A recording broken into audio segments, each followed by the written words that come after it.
Mu bimu ku bintu mu interview gy'ogenda okulaba Robert Kyagulanyi Bobi Wine gy'akoledde ku mukutu ogwa France 24 avuddeyo n'ayatula ku ngeri gye yabuukamu emitego egy'abakulu abali mu gavumenti eya Mwami Yoweri Kaguta Tibahaburwa.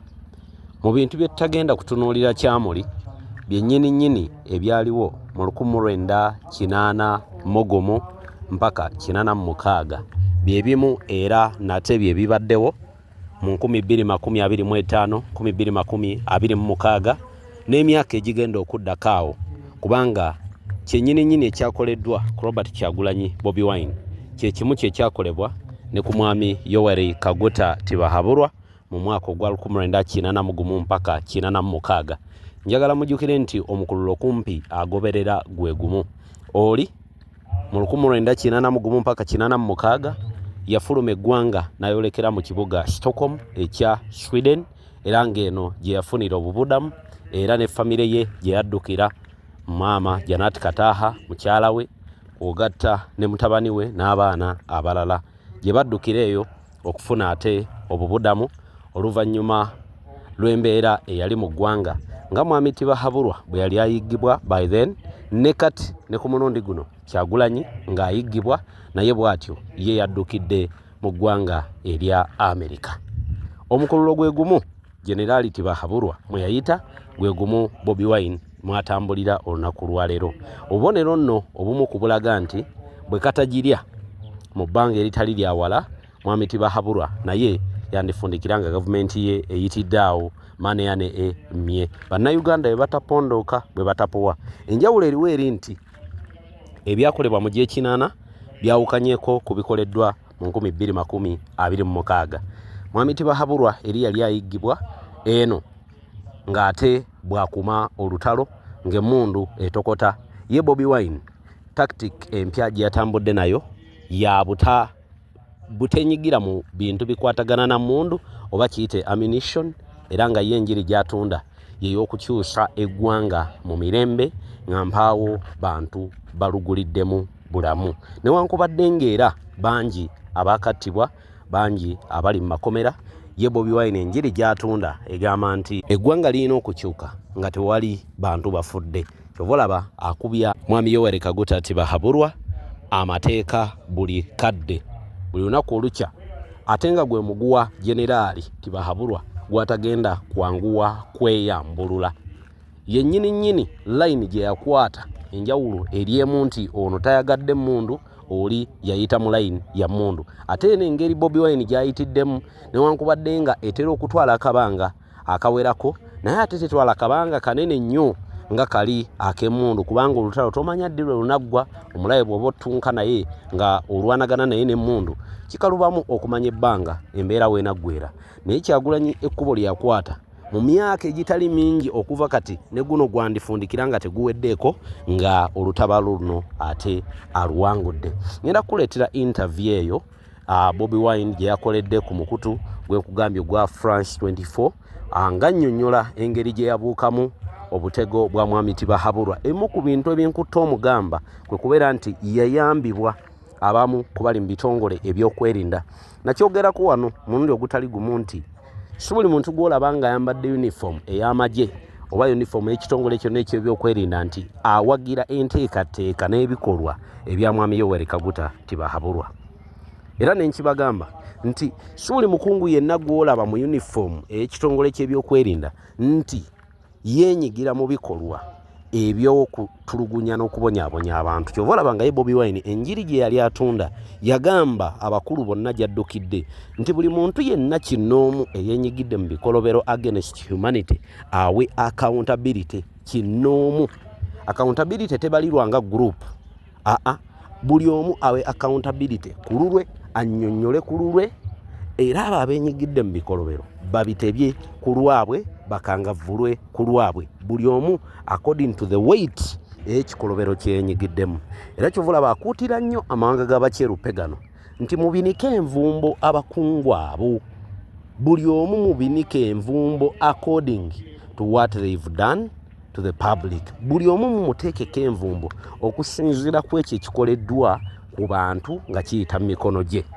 Era bangi babadde bakola emirimu gino bayitibwa ne bakola ebikolobero nga bo bamanyi nti na accountability egenda kuba ya gavumenti yonna. Nedda, waliyo accountability ey'omuntu kinnoomu, era envumbo kakati eteekebwako tekoma ku muntu kinnoomu wabula egendera ddala ne ku famire y'omuntu oyo ne penetrating nga ne going deep ne ba family member ne lubatwaliramu. N'olwekyo baganda bange, Bobi Wine ayongedde okukwata Generali Tibahabulwa ewaluma.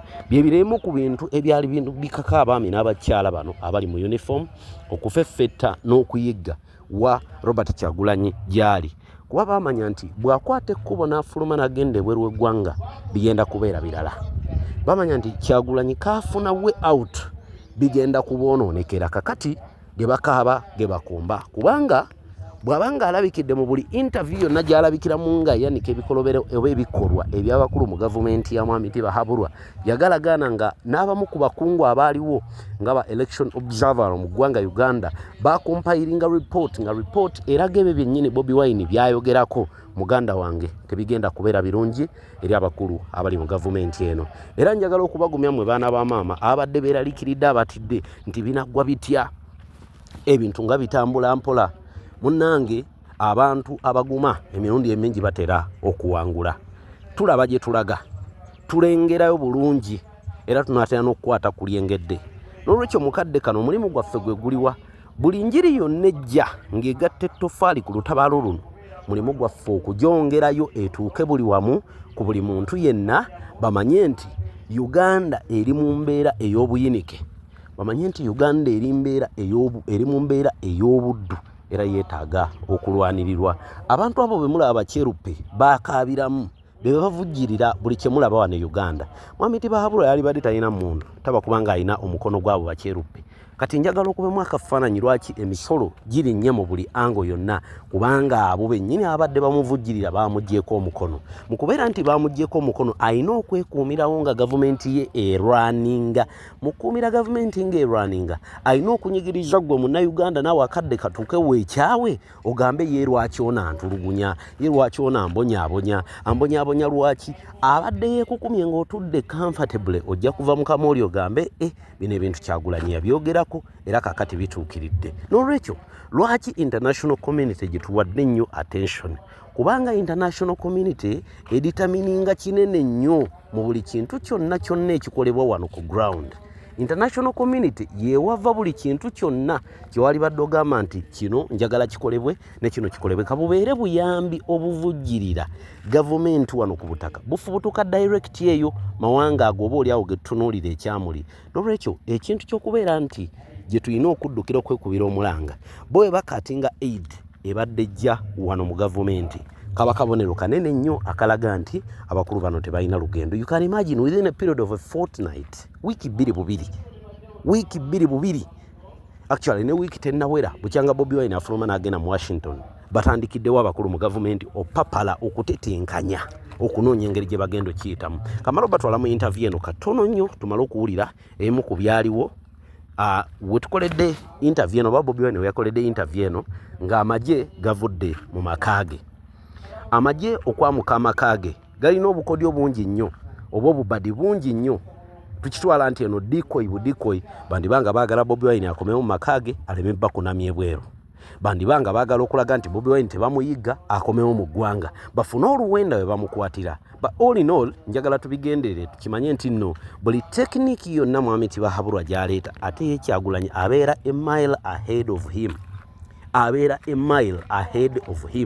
Aba yategedde dda akakodyo n'engeri gy'agenda okukabuukamu. Katugende mu interview eno owulire ku bimu ku bintu byayogedde. Ayongedde nate okumwanika ebweru w'eggwanga. Jjukira nti ebweru w'eggwanga ye ntabiro ya buli kimu. Tebakulimba nti bannayuganda ffe tugaba legitimacy. Not at all. Ffe tuyambako kugigaba. Wabula eriyo bali abawa omuntu legitimacy ne bagamba butuufu ono yalondeddwa. Ne bagamba nti kale ayitewo kuba yalondeddwa. Era bagamba nti nno ono yabbye akalulu mu buli ngeri abatalina bwawona muguwo ogwo. Ate njagala ojjukire nti buli alipoota yonna kebere ya European Union, kebere ya UN eraga ng'omukulu wano akalulu bwe yakakwatamu era akalulu bwe kali null and void according to the report okuva mu bitongole ebyenjawulo ebyaliwo oba ebyatuforwardingira ba election observer. Kale nno katugende mu video eno katono nkomewo yeno interview enamba omukulu gye yabaddeko ekiro ky'olwaleero.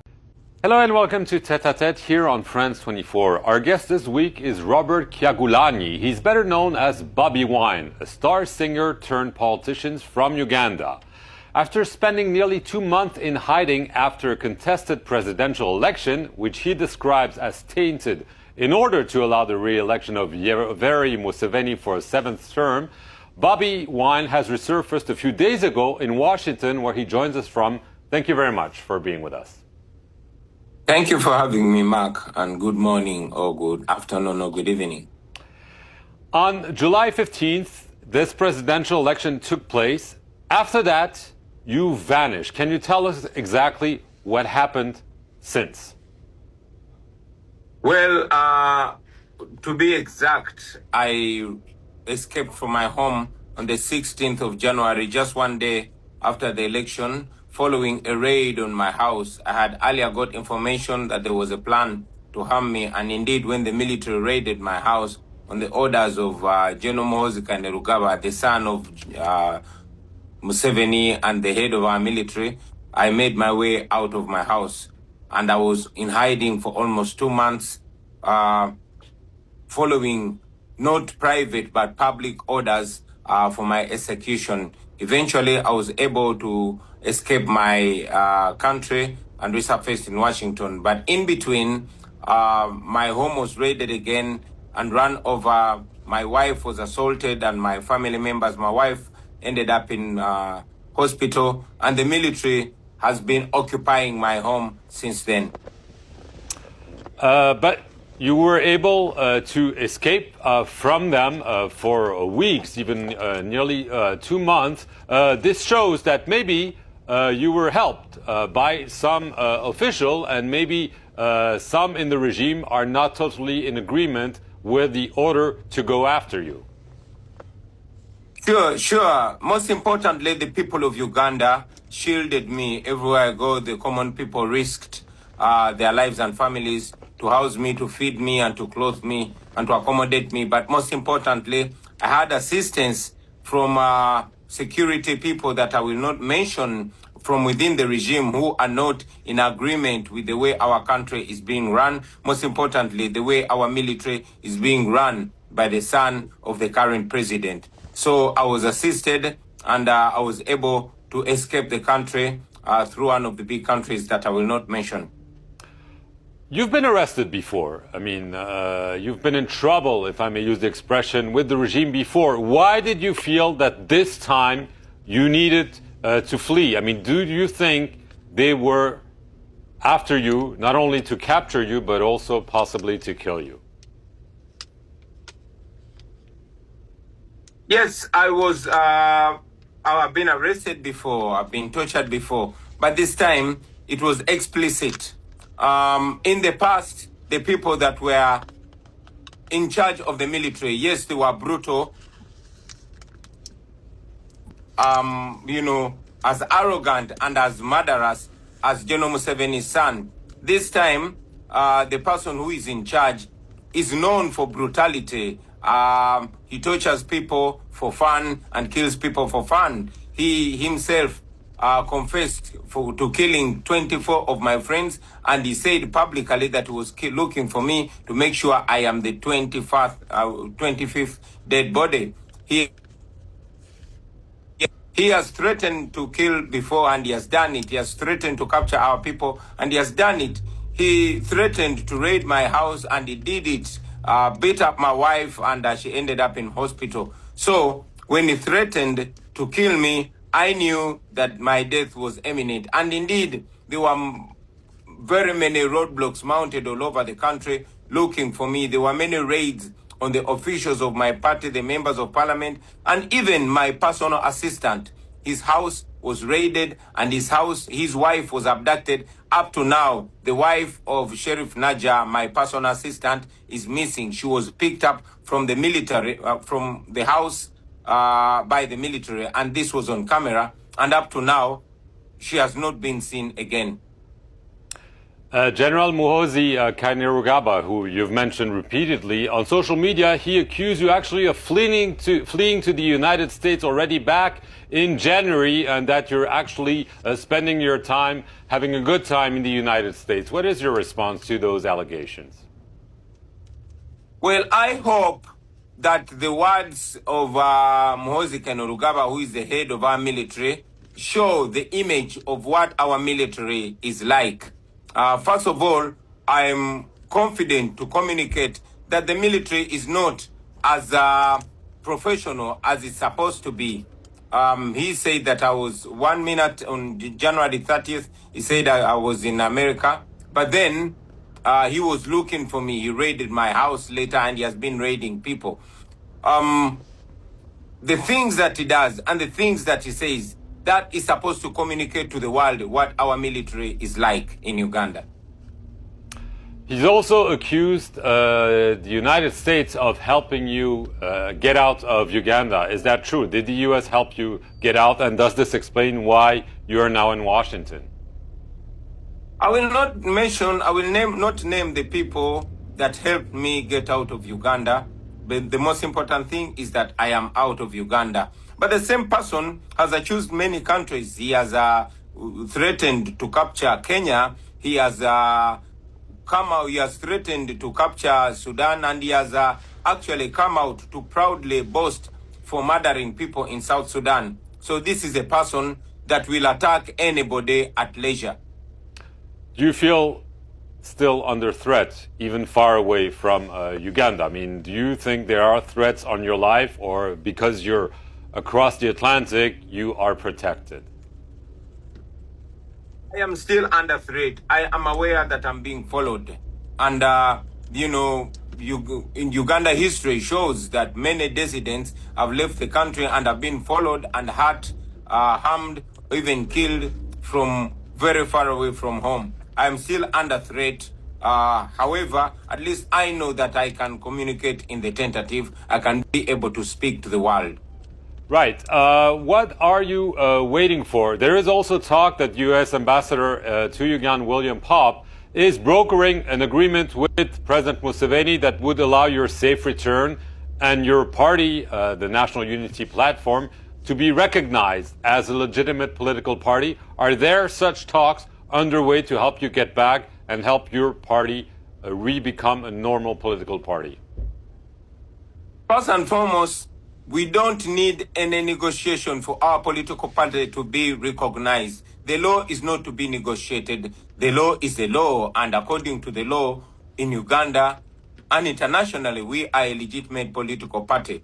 We have never been disagreeable to dialogue. We are for dialogue, but we don't believe in transactional dialogue. We believe in constructive and principled dialogue. First and foremost, I am not going to negotiate my freedom. My freedom must be guaranteed. But do you think that there are conditions under which you could go back to Uganda, despite the antagonism you mentioned with the regime and especially the son of the president? Absolutely. I intend to go back to my country. My fight is in Uganda. My work is in Uganda. And my citizenship is in Uganda. I'm a Ugandan, and I have to go back to my country. However, I am supposed to be in Uganda as a free citizen, not as a person who must beg for my freedom. Are you calling for sanctions against the regime by the United States, by Europe, or given that there have been strong backers of Museveni in the past, you don't think that's realistic at all? Clearly, I am calling for sanctions, not only from the United States or Europe, but all believers in democracy, all believers in human rights, and all believers in the rule of law. These are values that bring us together as citizens of the world, as the international community. For democracies to be seen to work or cooperate with non-dictatorship, that is an embarrassment, that is an indictment to their legitimacy. So we are calling for sanctions against those that violate human rights, most importantly Museveni, his son, and all the officials that subvert democracy and the rule of law and abuse rights. I know that Uganda depend so much on foreign aid. And we have constantly been saying that that aid should be tied to values, should be tied to democracy. It should be conditioned to democracy, the rule of law, and respect for human rights. As a conclusion, Bobby Wine, do you still want to be president of Uganda, or have those past experiences, especially this last one, indicated you that it's maybe not something you want to pursue? Well, I have been elected president of Uganda twice. I've been elected president of Uganda twice. However, what is important to me is not me as an individual to be president. It's not about me. It is about freedom for our country. It's about the restoration of democracy for Uganda. It's about the respect of the rule of law and ensuring that all Ugandans enjoy their human rights and live in their country as full humans, whether I'm president or not. So I've said it again, and I say it right here on France 24, that it is not about me, but about ourselves. There is a whole generation of talented and qualified young people, and we must pave a way for that generation that must live not in dictatorship, but in absolute democracy. That is our wish, that is our fight, and that is our mission. Bobby Wine, I want to thank you very much for being our guest here on France 24, and thank you all for watching this edition of Tete à Tete. Program eno nga bulijjo tutambudde ne Sheikh Ashraf omulombi w'edduwa munoonyeeko ku namba eweriawo gwenaayina embeera muyite etali nnungi akulombereddwa embeera ejja kubeera ng'ate efuuka malidaadi eyo interview enamba eyakoleddwa omwagalwa bangi Kyagulanyi. Kati mu ngeri ennyimpimpi eriyo banywanyi abagamba nti twolekedde egy'ekinaana oba ebyaliwo mu gy'ekinaana bikomyewo nate mu 2026. Lwaki? Njagala kuwa katambi kano tumale okuwulira nate ebirimu nabyo oba oliawo tubigatte tukompilinge tubeeko kye tujjamu. Ono alya n'oli alya y'emmere egenda. Enjiri yaffe webanga yonna egattako ettoffaali ng'omulamwa gwe gumu, then why not? Lwaki tetutambula nayo ne tugigabanako olwate n'enkomawo. Jenerali waali yamanyi kyaliko, kubanga olaba gwe famire yo ekutabukako ne mufunamu abakyankalana 2-4 n'owulira nga bikulemye. Njagala weeteeke mu bigere bya mwami tebahabulwa olwaleero nga abakulu naddala bali Bulaaya baagala eggwanga alive mu mitambo. Ffe tutudde eno ku mabbali tugamba nti okalya ddakadda ebikolwa by'abantu bano bye babadde bakola ebbanga lyonna kati bye biri mu kubawondera.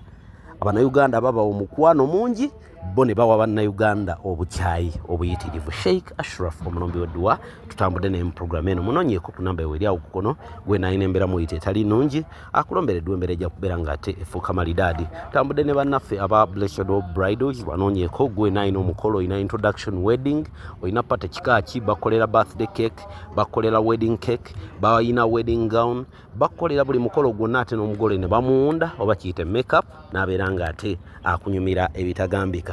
Katugenda mu katambi kano abankumi bava mu containers bayingira mu bizimbe abanyini bizimbe basasula property tax, basasula income tax, ate tebalina ba customers. Why? Kubanga tulese aba containers ne kiosks ne babeera mu kibuga wakati bonna tugenda kubajjamu saa ate bizimbe bibeera occupied. We are moving, we are coming. This is going to be carried on. Kugenda kubeera mu kintu kino paka okulaba ng'ekibuga kitukudde. Twagala ekibuga. This is a city ekuze. Twagala trade order. Twagala security ebeere mu kibuga. Ebigenda maaso kansubire nti obiraba. In all regions, mu regions zonna eza Uganda, waliwo ekigenda maaso kugobaganya abantu ku street, waliwo ekigenda maaso okumenya ne ukabaka tukayite ka balcony oba ka shade nga ke kayiseemu nko katini ku kizimbe ng'oteekawo display yo, byonna bigenda bigibwawo. Okimanyi nti nze omu ku bantu abawagira ebintu ebyo bye bakola, ekintu ekyo nkiwagira, naye ekibuuzo kisigala nti kikoleddwa ddi? Kubanga tuba twogera ku bibuga ebinyirivu ebirabika obulungi, ebintu ebyo tebyandibadde abatunzi oba abasuubuzi bandibadde tebadisplayinga bintu byabwe wakati mu kkubo, abatembeeyi tebandibadde wakati mu kkubo. Naye ekintu ekyo kikoleddwa ddi era mu kaseera ki? lwaki ebintu bino bizzeewo nga Muhoozi alaga nti nga amaze okukola statement nti twali tulemeddwa ekibuga nga tulemeddwa kikulaakulanya paka nga tumaze okugoba mu lukwago. Simanyi oba tuli fembi. Nze ndowooza ebintu bino okubikola birungi era ekibuga kirabika bulungi era kiyamba okupromotinga endabika y'ensi. Naye wetuba nga tugenda tambula bwe tuti nga abantu bagenda kugobaganizibwa ku street we bati nga enteekateeka z'obutabbulula bantu okubajja mu bwavu nga zo zisigaddewo nga zigenda mu maaso okubanyigiriza. Kuba essaawa eno tutunuulira emisolo girinnye enteekateeka zijja bagenda kulinnyisa amafuta bagenda kulinnyisa buli kimu kye tukwasaako engalo nga kyabyanfuna kigenda kulinnyisibwa omusolo. Amafuta ag'ettaala, amafuta ag'emmotoka, okugjayo ssente ku ATM na buli kimu kitegeeza nti bataddewo embeera egenda okuba nga etunyigiriza bunyigiriza. Mu maaso g'abantu ekifaananyi kye bagezaako kusiigira kino ekintu si kituufu kukolebwa ssaawa zino. Weewaawo nkiwagira naye si kituufu kukolebwa ssaawa zino. Essaawa eno kye bakola kye tuyita cleansing. Bagezaako okwerezinga bannansi kubanga ekituufu bakuŋŋaanyiza ssente. Museveni ne famire ye bakuŋŋaanyiza ssente ago ge mazima. So bakikola batya? We bamala okugjamu gwe munnansi ne bakugoba mu kibuga bagenda kuleetamu abantu baabwe babiinstallingemu babawe ne startup capital nga bakolera munda mu bizimbe ebyo. Wabula kye beerabidde ate abantu abalina okuwa support abantu abo bagenda otusigamu ayina kubanza omuntu owa bulijjo. Naye ate omuntu wa bulijjo onzigyeko ekyange kyonna. Nze ndowooza nga bwe babagobya abantu bannayuganda baganda baffe kuba bagobye ku streets. Kiki ekyandibadde kikolebwa nti yes tobaagala ku street tobaagala ku mbalaza naye ki kyobategekedde wandibaddewo collection centers ezijja mu nfuna zaabwe. Nkuwe collection center emu senti bali ku ddembe oba owino has been a collection center nga buli mufuna mpola asobola okwetetenkanya n'ajaayo n'anyigirizibwa naye ng'awo waajja nti agenda ovaayo ng'asituse kitegeeza ne kapita aba awezeewezeeko oba ng'obwongo bumakiwalinze ng'afunye engeri gy'anaazanyisaamu uptown. Ne kati essaawa eno ne collection center ogibaggyeko ekyo kikola kyakunyigirizibwa tekimakinga ne bino bye mukola okubagobaganya ku street. Kati nze kikyenengera for the past 40 years nga tulowooza nti tukulaakulana kituzizaayo emyaka emirala 6. Museveni waba afugiddaana kigenda tuzaayo emyaka mirala 6 ge mazima. Lwaki tugenda kuddayo mu mbeera olaba abantu abo be mugobaganyiza bagenda kubanga tebakyalina we batandikira. Ekisooka babadde ne zilooni. Kizibu nnyo okusanga omuntu ali ku street e Kampala nga talina looni mu bibiina Pewosa Braka n'ebirala. Osegeera kakati be bantu bemwe bagenda okugwa nga tebalina atandikwa. Tugenda kuddayo mu mbeera ya insecurity nga tetukyatrustinga ba security wabula nga abantu batta bannaabwe. Tugenda kuddayo mu bubbi buli obwasooka nga ababbi ku kyalo ffe tubeekolerako tetwetaaga na poliisi. Obubbi bugenda kusukka bugenda kuba bungi kubanga buli omu ajja kuba yeetaaga okusurvivinga. Nze nali neebuuza lwaki mu nsi zino zetubeeramu obubbi butini ge mazima nti otiikinga tuyo ebweru nga ya bbeeyi ne watabeera wagitwala Uganda ogirekawo for seconds n'ofuluma ebweru nga bagitutte. Lwaki? Nti buli omu anoonya survival. Ate n'abantu b'e Bulaaya bayina essuubi nti ne waaba leero mwavu enkyagenda funa ssente kyovula batebaso. There is no petty thieves batini. Kati yembeera gye batuzimbidde. So ekikolebwa kati ekya cleansing batugoba ku streets batugobye ku mbalaza telemarketing gwa ojudde ebintu bya plastic. Natunuulidde omuntu gwe bajja ku street owa plastic says omanyi nti tewali na kyamaanyi nti tembeeramu ssente.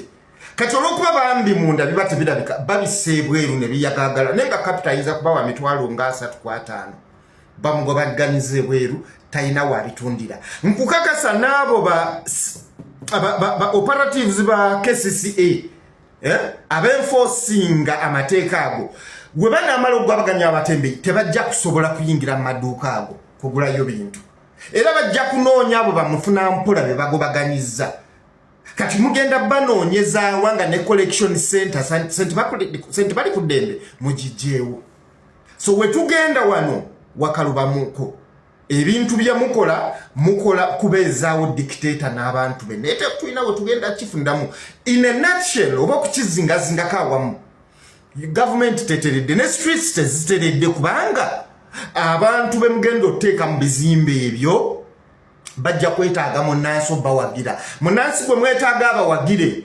mumuzikiza talina kyayina mugenda teekawo embeera by all means mulaba nti mulwanisa Kyagulanyi ate kati muzimbira ddala Kyagulanyi abasingaawo times 3 kuba kati okulwanagana kugenda kubeera nga we muwulira ensi ezibeeramu abantu nga beekyayi kyemwawulira Iran kyetu kyemwawulira ewa Gaddafi Libya yembeera gye tuzeemu ekyamazima tekikolebwa mu linnya ddungi kyendowooza nze best advice yange gyempa kati mu kifo ky'okuyita abasuubuzi bayingira ebizimbe ebyo hamu byateekawo muyite bagagga bannammwe babikole mu hotel first floors zonna bazifule parking lot oba parking yards otherwise teri munnansi agenda sobola bizimbe nga talina capital teri munnansi agenda kujja abawagire nga talina sente era tujja sigala eri wansi nateete nga tuwagira baavu bannaffe eno waggulu mukope ku nsi ezikulakulanye